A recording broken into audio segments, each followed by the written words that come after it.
ఉషోదయం ప్రేమించు కాపరి ఉషా కిరణాలు ఉదయకాలపు వాక్య ధ్యానంనకు మిమ్మల్ని ఆహ్వానిస్తున్నాం. ప్రార్థన.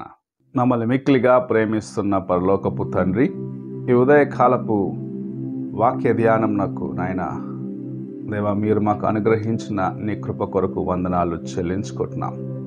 దేవా, మమ్మల్ని నాయన నీ కృప చేత నడిపిస్తూ ఇలాగూ నీ వాక్యంను అనుగ్రహిస్తున్నందుకు స్తోత్రములు చెల్లించుకుంటున్నాం. ఈ ఉదయకాలమున నాతోనూ కార్యక్రమం వీక్షిస్తున్న ప్రతి ఒక్కరితో మాట్లాడి నీ కృపతో నింపి నడిపించమని, దేవా, వింటున్న ప్రతి ఒక్కరు తమ హృదయములో నీ వాక్యమును భద్రపరచుకొని ముందుకు వెళ్ళే కృపను దయచేయమని యేసు పరిశుద్ధ నామమున అడిగి వేడుకుంటున్నాను పరమ తండ్రి, ఆమేన్. ఈ ఉదయకాలపు వాక్య భాగము ప్రకటన గ్రంథం 3వ అధ్యాయము 14వ వచనం నుండి 16వ వచనం వరకు ఉన్న వాక్య భాగమును చదువుకుందాం. లవోదికేయలో ఉన్న సంఘపు దూతకు ఇలాగు వ్రాయుము. ఆమెన్ అనువాడును, నమ్మకమైన సత్య సాక్షియు, దేవుని సృష్టికి ఆదియునైనవాడు చెప్పు సంగతులేవనగా, నీ క్రియలను నేనెరుగుదును. నీవు చల్లగానైనను వెచ్చగానైనను లేవు. నీవు చల్లగానైనను వెచ్చగానైనను ఉండిన మేలు. నీవు వెచ్చగానైనను చల్లగానైనను ఉండక నులివెచ్చనిగా ఉన్నావు గనుక నేను నిన్ను నా నోట నుండి ఉమ్మివేయనుద్దేశించుచున్నాను. చదవబడిన వాక్య భాగంలో సంఘపు దూతకు ఒక హెచ్చరిక రాయబడడం చూడగలం.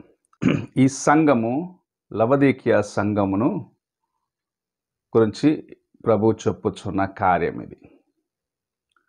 వారిని గురించి చెప్పినప్పుడు నువ్వు వెచ్చగా లేవు, చల్లగా లేవు, నులివెచ్చని స్థితిలో ఉన్నావు అని చెప్పటం చూడగలం. మామూలుగా నీళ్లు వేడిగా ఉంటే అందులో చేయబడితే మనకు కాలుతాయి. అందుకు చేయి చాలా జాగ్రత్తగా పెడతాం. అదే సమయంలో చల్లటి నీళ్ళు పెట్టిన ఆ స్పర్శ తగిలినప్పుడు ఆ చల్లదనం నుంచి చేతులు ఎక్కువసేపు ఆ నీటిలో ఉంచుకోవడం. అయితే మనం నీళ్లు వాడేటప్పుడు చల్ల నీళ్ళు వేడి నీళ్ళు కలిపి కొంచెం వెచ్చగా గోరువెచ్చగా ఉండాలని ఆశపడుతుంటాం. వెచ్చగా ఉన్న నీళ్ళని తీసుకొని స్నానానికి వాడుతూ ఉంటాం. అలాగనే అనేకులు తమ జీవితంలో వేడిగా లేకుంటే చల్లగా ఉన్న దేవుని కార్యంలో అయినా సరే, లేకుంటే వారు లోకంతో కలిసిపోయినట్లుగా పూర్తిగా అలాగ ఉండకుండా రెండింటిని వేసుకొని రెండింటికి మధ్యలో తాము చాలా మంచివారు అన్నట్లు జీవించే ఒక అనుభవం కలిగిన వారిని గురించి రాయబడిన కార్యం ఇది. దేవునితో సహవాసము పూర్తిగా కలిగి ఉండకుండగా, లేక లోకస్తులాగా పూర్తిగా లేకుండగా, సగము దేవుని బిడ్డలాగా సగము లోకస్తులాగా ఉంటూ బయటకేమో నేను మంచివాడను, నేను దేవుని బిడ్డనని చెప్పుకుండే వారిని గురించి ప్రభు ఇక్కడ మన ముందు ఈ కార్యం ఉంచుతున్నారు. మనకు ఒక హెచ్చరిక కోసం ఇలాగూ దేవుని సన్నిధిలో మంచివారిగా ఉండేదానికి ఆశించి లోకములో లేకుంటే ధనమును ఆశించిన దాన్ని బట్టి తమ ప్రాణమును కోల్పోయిన వారు ఆది సంఘంలో అననీయ సప్పేరా అనే ఇద్దరు మనకు ప్రభు రాసి ఉంచున్నారు. వారు పూర్తిగా దేవుని యందు విశ్వాసము కలిగిన వారిగా, దేవుని బిడ్డలకు నమ్మకస్తులుగా లేరు. అదే సమయంలో లోకంతో కలిసిపోవాలని ఆశ లేదు, కానీ తమ యొక్క స్వార్థము వారిని ఆటంకపరిచినది. తాము మంచివారు అనే పేరు తెచ్చుకోవాలని ఆశించినారు. అయితే దేవుని దృష్టికి అది హేయమైనదిగా మారిపోయిన దాన్ని బట్టి వారిని ప్రభు ఆ దినమున మోతినప్పుడు వారు అక్కడే పడి చనిపోయినారు. ప్రభు అలాంటి కార్యంని ఇక్కడ చెప్పటం చూడగలం. నువ్వు వెచ్చగా లేవు, చల్లగా లేవు గనుక నేను నా నోటి నుండి నిన్ను ఉమ్మివేస్తాను, అనగా నా దృష్టి నుండి నిన్ను పారదోలుతాను. నా యొక్క సన్నిధికి, నా యొక్క కార్యములకు నువ్వు ఎంత మాత్రం అర్హుడుగా కాకున్నట్లుగా నిన్ను నేను త్రోసివేస్తాను అన్న కార్యమును చూస్తూ ఉన్నాం.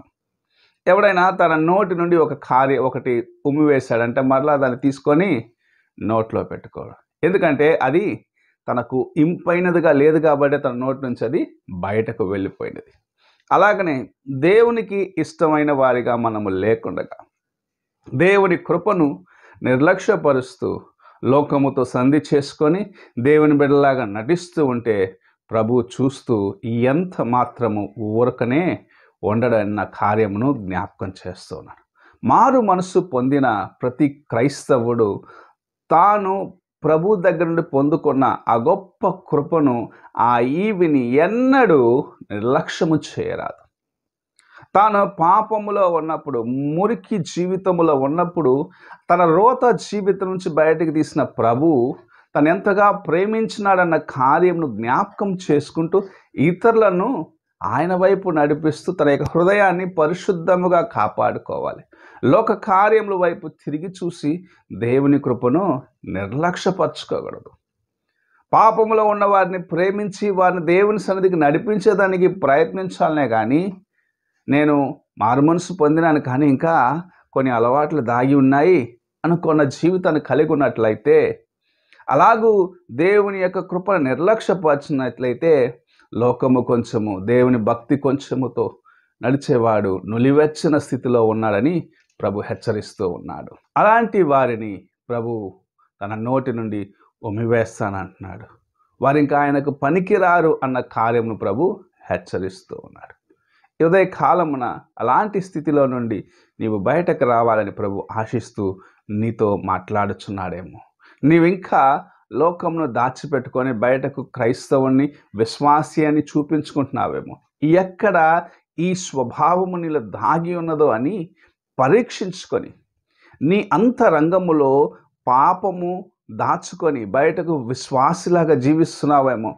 ఆ కార్యమును సరిచేసుకొని దేవుని సన్నిధిలో ఒప్పుకొని విడిచిపెట్టుకొని ఆయనకు తగిన జీవితమును కలిగి ఉన్నట్లయితే ఆయన నిన్ను తన కృపచేత నింపి నడిపిస్తాడు. లేని ఎడల ఆయన లవొదికయ సంఘమునకు చెప్పిన కార్యము నీ పట్ల చేయనేమో అని నీవు జాగ్రత్తగా ఉండవలసిన కార్యమై ఉన్నది. ఉదయకాలమున నీ హృదయాన్ని ఒకసారి పరీక్షించుకో. ఎక్కడ నీవు లోకంతో సంధి కుదించుకొని బయటకు విశ్వాసిగాను అంతరంగములో లోకస్తుగా ఉన్నావో నీ హృదయాన్ని పరీక్షించుకొని తెలుసుకొని దేవుని సన్నిధిలో ఒప్పుకొని సరిచేసుకునేదానికి ప్రభు ఈ తరుణమును నీకు ఇచ్చి ఉన్నాడు. ఈ ఉదయ కాలమున ఎలాగున్నావు ఒక్కసారి నీవు పరీక్షించుకో. ప్రార్థన చేసుకుందాం.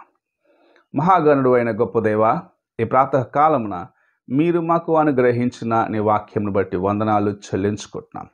మా బలహీనతలన్నింటినీ క్షమించుము.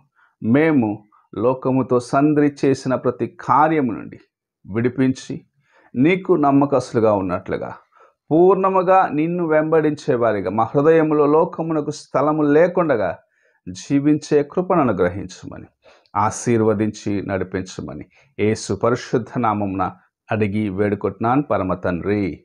ఆమేన్. తండ్రి అయిన దేవుని ప్రేమ, కుమారుడైన క్రీస్తు కృప, ఆదరణకర్త అయిన పరిశుద్ధాత్మక సహవాసము ఇప్పుడును ఎల్లప్పుడూ తోడయుండి సదాకాలము నడిపించునుగాక. ఆమేన్.